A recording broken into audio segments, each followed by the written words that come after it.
thinking you're behind, that you're not doing enough, not achieving enough, you're not fast enough, not evolving soon enough. But the truth is, you've already conquered challenges that the old you wouldn't have survived.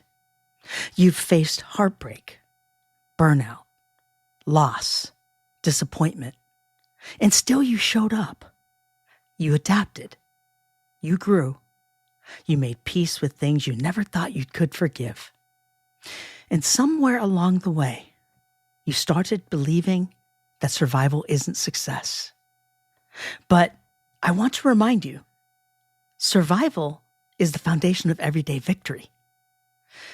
Look, we're living in a time where the world keeps pressing down, where it feels like your personal power is being tested every day, tested at every angle. But here's the thing, your strength was never dependent on the world's permission. The fact that you're still here, still trying, still believing, that's rebellion in motion. That's proof you were already winning. So this week, we're not chasing something new.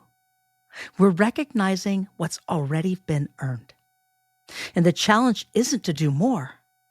It's to remember who you've become whilst you were fighting your way here. You're not behind. You're just becoming what your challenges prepared you to be. Are you ready to step into everything life's been preparing for you? I am. I'm Jonah. I'm your person. Let's get to it.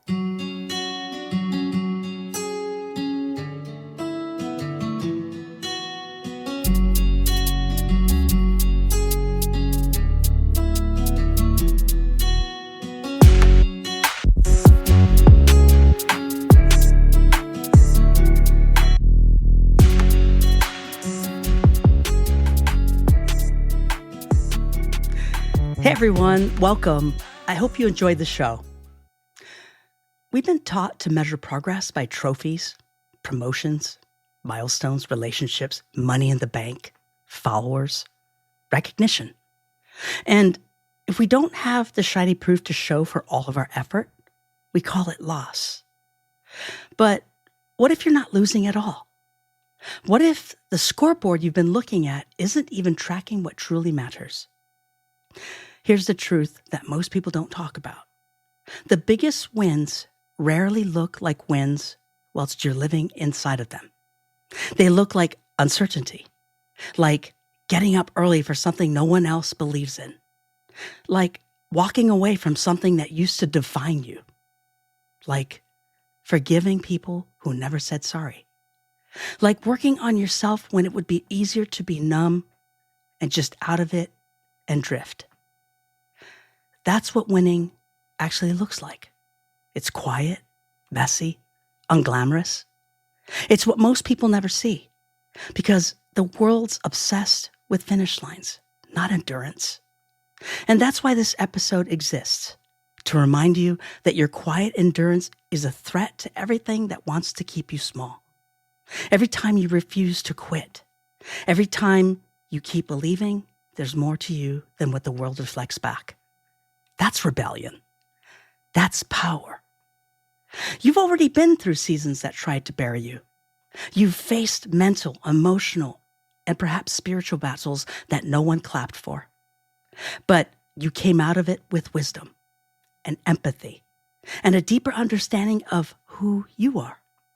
You didn't lose your fire. You redefined it. You didn't fail. You evolved.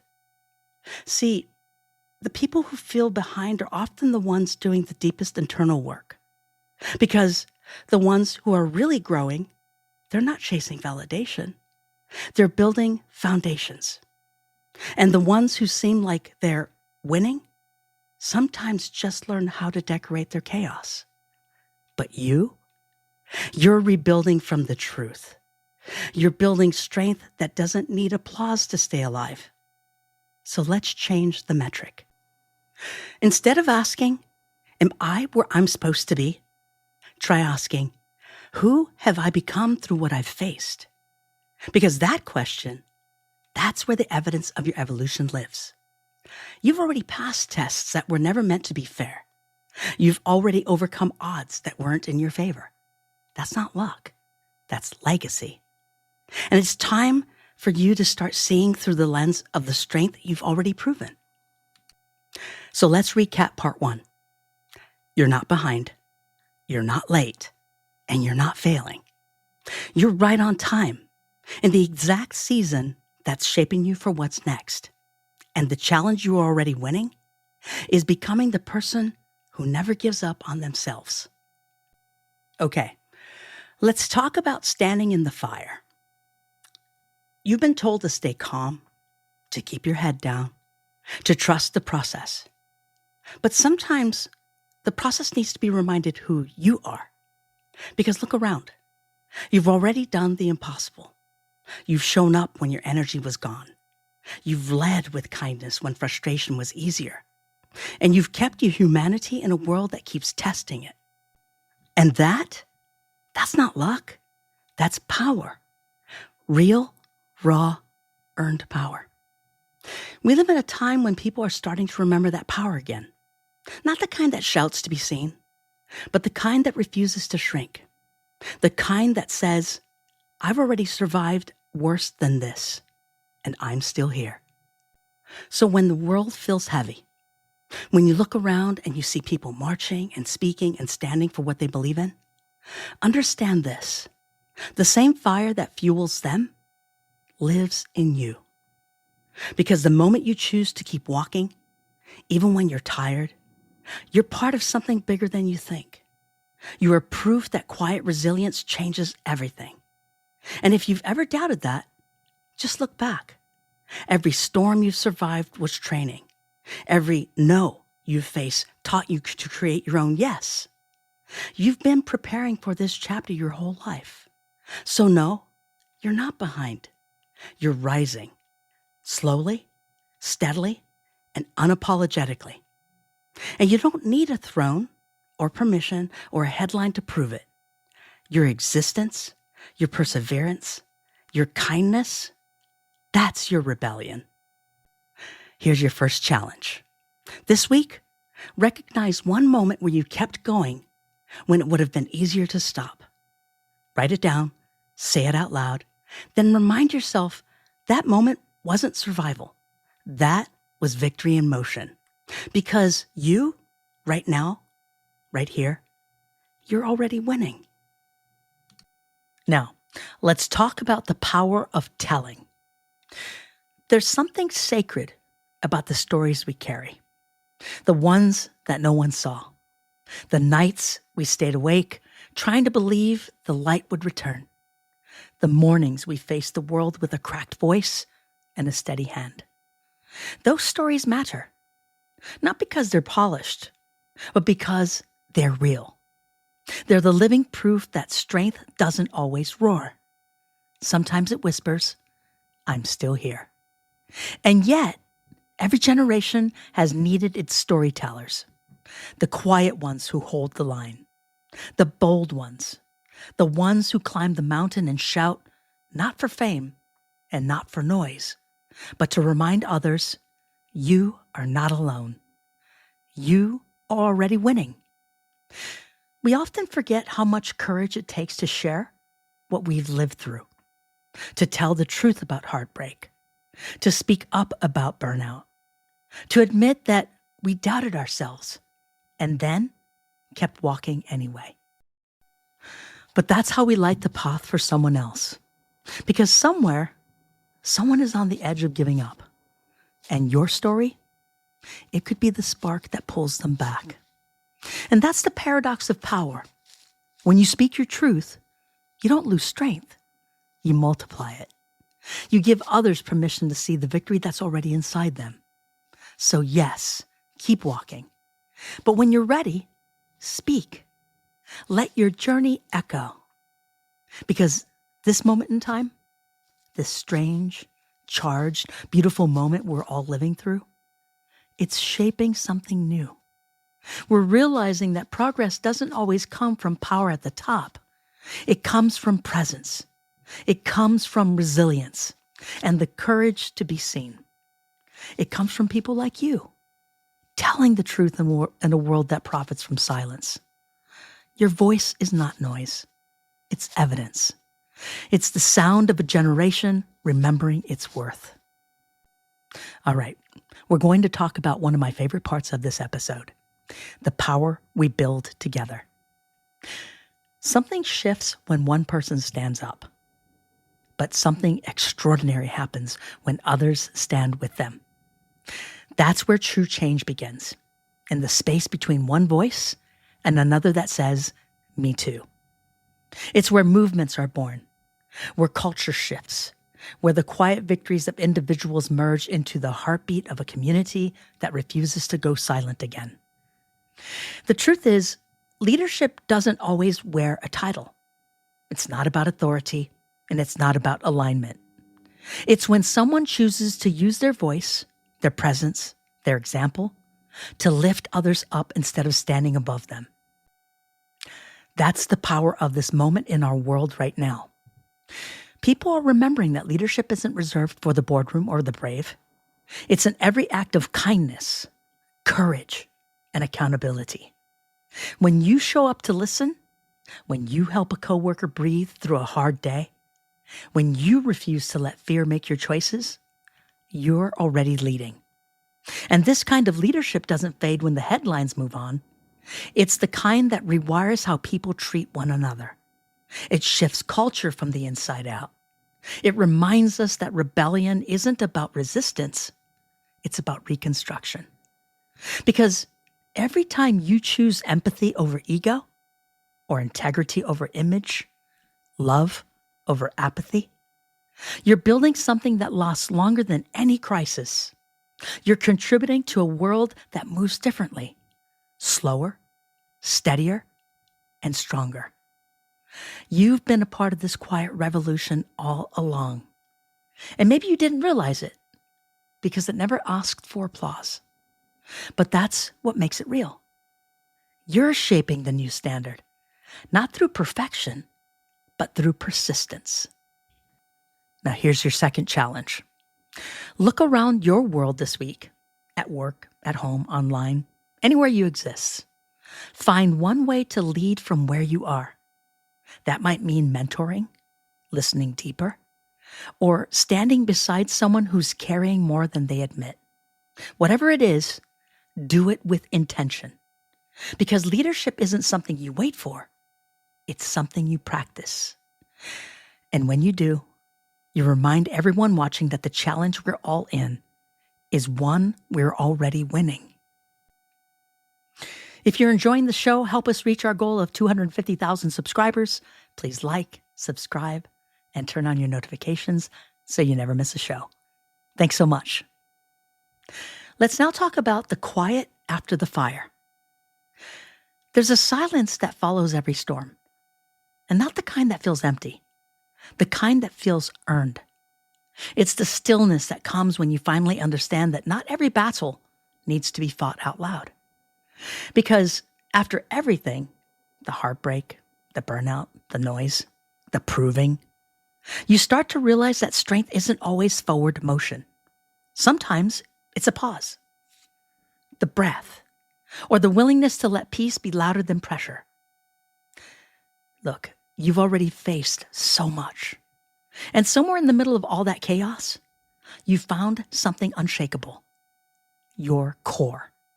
The part of you that knows who you are, even when the world keeps shifting around you. That's the power of reflection.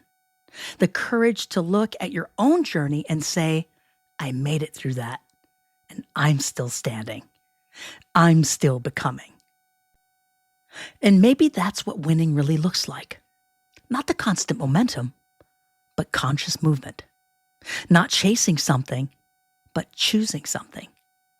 And when you allow yourself to stop striving for a moment, you give space for clarity to rise. You remember what matters: the people, the purpose, the presence that fuels everything else. And here's the truth that most people overlook. Resilience isn't just about pushing through. It's about recovering well. It's about learning to live with open hands again, to create, to love, to trust that same strength that carried you this far will carry you wherever you're meant to go next. So take that breath. Let the world keep spinning. You've earned this quiet. And in that quiet, you'll hear something powerful. The sound of your own peace catching up to you. Let's talk about part 6, rising again. You've rested. You've breathed. You've remembered. Now, it's time to rise again.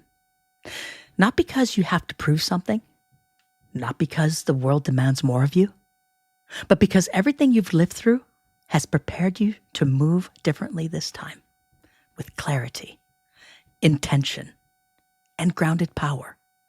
This is what it means to evolve. You don't run back into the noise. You walk forward with purpose, steady, aware, unshaken. Because the truth is, you've already built yourself more times than you can count. You've had to. Every time life knocked you down, you found a way to rise stronger, not harder. Every loss reshaped your compassion. Every setback rewired your faith. Every small victory taught you that power isn't at the finish line. It's in getting back up.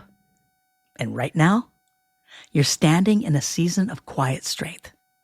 You've learned what it means to show up when no one's watching, to rebuild without recognition, to move from reaction to creation.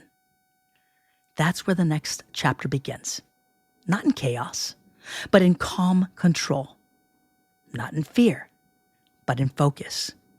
You've crossed invisible lines and finished them again and again. And now, this moment is yours to step forward, not as someone trying to catch up, but as someone finally moving in rhythm with their purpose. You're not starting over. You're starting from power. And here's your third challenge. This week, redefine what winning means to you. It doesn't have to look loud or flashy. It just has to be true. So ask yourself, what am I ready to rebuild from peace, not pressure? What's one quiet win I can celebrate right now? Write it. Own it. Because the world doesn't need more perfection. It needs more people who remember who they are and live from that truth. You're not just surviving anymore. You're leading. You're rising. And you're already winning. All right, in part 7, we're going to be talking about the win you've been living all along. When you finally stop chasing the finish line, you realize you've been winning the whole time. Every moment you choose integrity over comfort, every time you spoke truth when silence was safer, every day you walked back into the world with an open heart, that was victory. You see, we've been taught to measure winning in milestones, promotions, recognition, validation. But the real victories, they're often invisible. They're the ones you live through, not the ones you post about. And maybe that's what this entire moment in history is reminding us right now. That real power doesn't come from control. It comes from consciousness. It's the awareness that everything you do, every act of kindness, every ounce of courage, and every refusal to stay small, that it all adds up. You've been part of something bigger than you think. A quiet uprising of humanity remembering itself. Not through rage, but through resilience. Not through crowns, but through connection. Through the simple truth that no one leads alone and no one heals in isolation.